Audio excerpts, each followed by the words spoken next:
Hi అండి, welcome to మన తెలుగింటి రుచులు. ఇవాల్టి మన రెసిపీ లడ్డూలు.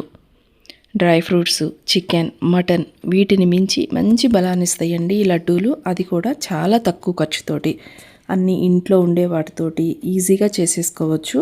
లడ్డూ టేస్ట్ కూడా చాలా బాగుంటుంది. ఎదిగే పిల్లలకైనా పెద్దవారైనా కూడా రోజుకొక లడ్డూ తింటే చాలండి, మంచి ఎనర్జెటిక్గా ఉంటారు. ఇది మంచి proteins, iron, calcium, magnesium, fibre ఇలా పోషకాలతోటి మనకి చాలా బలమైన ఆహారం అండి. ఇవి తప్పకుండా ట్రై చేయండి. ఫస్ట్ ఈ లడ్డూల కోసం అయితే ముందుగా మనము స్టవ్ మీద ఒక కడాయి పెట్టుకోవాలి. అందులోకి 1 కప్పు నిండుగా మినపప్పు వేసుకుంటున్నాను. పొట్టుతో ఉన్న మినపప్పు తీసుకోండి, మనకి ఆరోగ్యానికి చాలా మంచిదండి. ఈ మినపప్పులు మనకి మంచి ప్రోటీన్ ఉంటుంది. వీటిని లో ఫ్లేమ్లో ఫ్రై చేసుకోవాలండి. తప్పనిసరిగా లో ఫ్లేమ్లో పెట్టుకొని నిదానంగా ఫ్రై చేసుకోండి. ఇవి వేగనీయలేదో చూడండి, మనకి అర్థమవుతుంది కదా. ఇలా లైట్గా కలర్ మారుతుంది, అలాగే మంచి స్మెల్ అనేది వస్తుందండి. ఆ టైంలో వీటిని ఒక ప్లేట్లోకి తీసేసుకొని పక్కన పెట్టేసేయండి. నెక్స్ట్ మీరు ఏ కప్పుతో తీసుకున్నారో ఈ మినపప్పుని అదే కప్పుతోటి 1 కప్పు నిండుగా పెసలు వేసుకోండి. ఈ పెసలను కూడా లో ఫ్లేమ్లో నిదానంగా ఫ్రై చేసుకోవాలండి. ఇవి చక్కగా వేగితేనే మనకి లడ్డూ టేస్ట్ అనేది బాగుంటుంది. కరెక్ట్గా వేగాలి. చూడండి కలర్ మారింది కదా. మీకు ఏదైనా డౌట్ ఉంటే ఈ విధంగా చెక్ చేసుకోవచ్చు అండి. మీరు ఇలాగ ఈ వేగిన పెసలను కొంచెం తీసుకొని లైట్గా చల్లారిన తర్వాత ఒకసారి నోట్లో వేసుకుంటే మనకి టేస్ట్ అనేది అర్థమవుతుంది. కరకరలాడుతూ ఉంటుంది, అలాగే వేగిన టేస్ట్ అనేది మనకి తగులుతుంది. అలా వచ్చినాయి అంటే కరెక్ట్గా మనకి అవి వేగినట్లు. వేగిన ఈ పెసలను కూడా మినపప్పు ఉన్న ప్లేట్లోకి వేసేసుకోండి. నెక్స్ట్ 1 కప్పు నిండుగా అయితే ఇలాగ పల్లీలు వేసుకోండి. ఈ పల్లీలను కూడా అంతేనండి, అన్నీ కూడా సిమ్లో పెట్టుకొని నిదానంగా వేయించుకోండి. మీకు లడ్డూ టేస్ట్ అనేది సూపర్గా ఉంటుంది. చూడండి మనకి పొట్టు అనేది లైట్గా సపరేట్ అవుతూ ఉంటుంది ఈ పల్లీలకి. ఆ టైంలో ఈ వేయించుకున్న ఈ పల్లీలను కూడా తీసేసి ఒక ప్లేట్లోకి పెట్టేసుకోండి. పల్లీలు కూడా మనకి మంచి హెల్త్ బెనిఫిట్స్ ఉంటాయండి. ముఖ్యంగా గుడ్ కొలెస్ట్రాల్ ఉంటాయి ఈ పల్లీలు అయితే.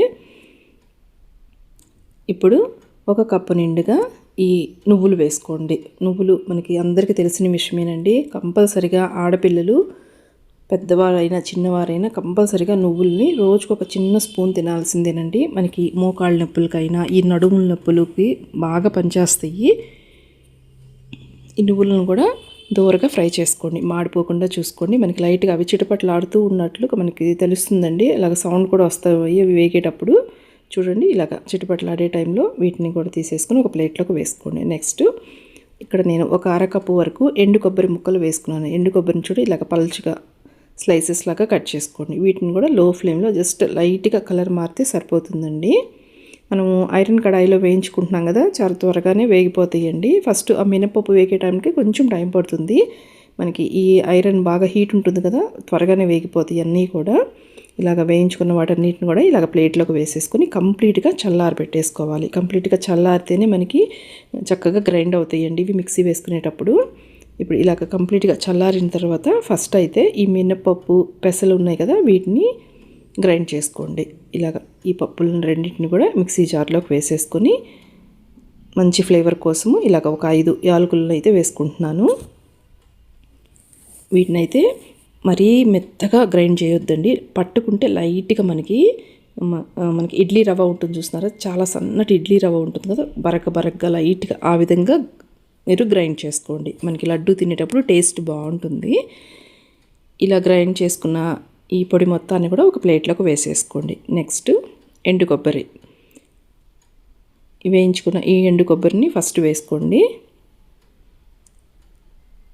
దీన్ని సపరేట్గా వేసేసుకోండి, చక్కగా గ్రైండ్ అవుతుందండి.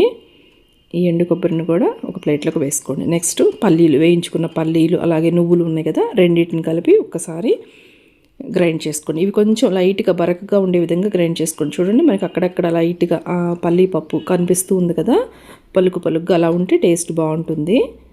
పల్సిస్తూ తిప్పుకుంటే మీకు చక్కగా అట్లా గ్రైండ్ అవుతుందండి. ఇప్పుడు ఈ గ్రైండ్ చేసుకున్న ఈ పిండి ఉంది కదా, కొంచెం ఇందులోకి వేసేసుకోండి. నెక్స్ట్ 2 కప్పుల నిండుగా బెల్లం వేసుకోండి. అది క్లిప్పింగ్ అనేది మిస్ అయిందండి. మనం తీసుకున్న 4 కప్పులకు కాను 2 కప్పులు బెల్లం అనేది కరెక్ట్గా సరిపోతుంది. మీరు కొంచెం స్వీట్ ఎక్కువ తినేవాళ్ళు అనుకోండి, మరి కొంచెం ఒక 1/2 కప్పు వరకు బెల్లం వేసుకోండి. కానీ 2 కప్పులు తురిమిన బెల్లం నిండుగా వేసుకోండి, సరిపోతుంది. ఇలాగా కొంచెం పొడిపిండి వేసుకుంటే మీకు మెత్తగా అంటే ముద్ద కట్టకుండా ఉంటుంది మిక్సీ పట్టే టైంలో. ఇలా గ్రైండ్ చేసుకున్న బెల్లం కూడా ప్లేట్లోకి వేసుకొని కొంచెం లైట్గా ఒక్క చిటికెడు సాల్ట్ వేసుకోండి. ఇలాగ సాల్ట్ వేసుకుంటే మీకు స్వీట్ అనేది కరెక్ట్గా బ్యాలెన్స్ అవుతుంది. ఇలా సాల్ట్ వేసుకున్న తర్వాత ఇవన్నీ కూడా బాగా కలిసే విధంగా ఒకసారి చేతితోటి ఇలాగ రబ్ చేస్తూ కలుపుకోండి. కొంచెం ప్రెషర్ ఇస్తూ అంతా కూడా బాగా మిక్స్ అయ్యే విధంగా కలిపేసుకోండి. ఒకసారి ఈ పిండిని అయితే మీరు టేస్ట్ చెక్ చేసుకోండి. ఇన్ కేస్ మీకు ఏదైనా స్వీట్ సరిపోలేదు అనుకోండి, మరి కొంచెం ఈ పొడి పిండి అలాగే మీకు ఎంత కావాలో బెల్లం అంత వేసేసుకొని ఒకసారి అయితే మిక్సీ పట్టేసుకోవచ్చు. ఈ లడ్డూలు తయారు చేసుకోవడానికి ఇక్కడ నేను నెయ్యి వేసుకుంటున్నానండి. మీకు ఇలాగ నెయ్యి వద్దు అనుకుంటే కనుక బెల్లాన్ని కొంచెం లైట్గా పాకం బట్టి ఆ పాకాన్ని ఇందులోకి వేసుకోండి. పాకం అంటే మరీ పాకమేం కాదండి, కొంచెం మెల్ట్ అయిన తర్వాత మరి ఒక 4-5 నిమిషాల పాటు ఉడికిస్తే కొంచెం లైట్గా చిక్కబడుతుంది.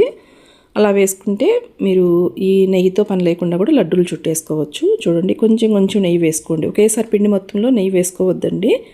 ఒక 4-5 స్పూన్లు నెయ్యి వేసుకొని కొంచెం పిండిని కలిపేసుకొని అంతవరకు ఇలాగ లడ్డూలాగా చుట్టేసుకోండి. నెయ్యి కూడా లైట్గా కొంచెం వేడిగా ఉంటే బాగుంటుందండి. లడ్డూలు ఈజీగా చుట్టేసుకోవచ్చు తక్కువ నెయ్యితోటి. ఇలాగా ఫస్ట్ కొంచెం పిండి తీసుకొని లడ్డూలు చుట్టేసుకున్న తర్వాత మరి కొంచెం ఇలాగ పొడిపిండి తీసుకొని ఆ పొడిపిండికి సరిపడా నెయ్యి వేసుకోండి. ఇలాగ చుట్టుకోండి, మీకు ఈజీగా అయిపోతుంది.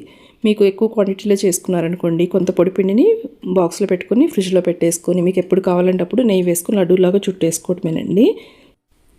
ఇవి 3 వీక్స్ వరకు ఫ్రెష్గా ఉంటాయి. ట్రై చేయండి. వీడియో నచ్చితే కనుక ప్లీజ్ లైక్ చేయండి. ఛానల్ని కొత్తగా చూస్తున్నట్లయితే సబ్స్క్రైబ్ చేసుకోండి ఫ్రెండ్స్. Thanks for watching.